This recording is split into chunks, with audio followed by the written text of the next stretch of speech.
নষ্ট হয়ে ঝরে পড়েছে গাছের ফুল, ফলের গায়ে নানা রকম রোগ, আবার অনেক গাছ মরে শুকিয়ে গেছে। এ চিত্র ঝালকাঠির বিভিন্ন পেয়ারা বাগানের। এপ্রিলে জেলার বাগানগুলোর পেয়ারা গাছে ফুল আসা শুরু করে, তবে চলতি গ্রীষ্ম মৌসুমের খরতাপে বেশিরভাগ ফুল ঝরে পড়েছে। বাগান মালিকরা জানান, অনেক গাছে ফল আসলেও বিভিন্ন রোগে আক্রান্ত। এতে ফলন বিপর্যয়ের পাশাপাশি লোকসানের শঙ্কায় তারা, পাশাপাশি ঋণ পরিশোধের চিন্তায় দিশেহারা তারা। একই অবস্থা বাগানে সহ ফসল হিসেবে চাষ করা বিভিন্ন জাতের সবজির। পেয়ারার গায়ে ছোট ছোট ছিট ছিট দাগ আছে, ওইটা এবার দেখা যায় বেশি। ওই ঋণ পরিশোধ করার মতো পেয়ারা বিক্রি করি, কিন্তু আমরা সেই পেয়ারা না হইলে আমরা ঋণ কিভাবে আমরা পরিশোধ করব? বাগানে যতটুকু ফলন এখনো রয়েছে তা টিকিয়ে রাখতে নিয়মিত সেচ ও কীটনাশক ব্যবহারের পরামর্শ কৃষি বিভাগের।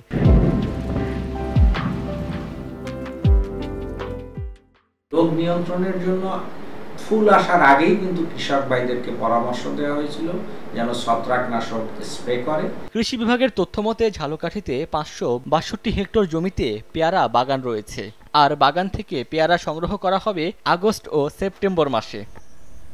সময় সংবাদ, ঝালকাঠি।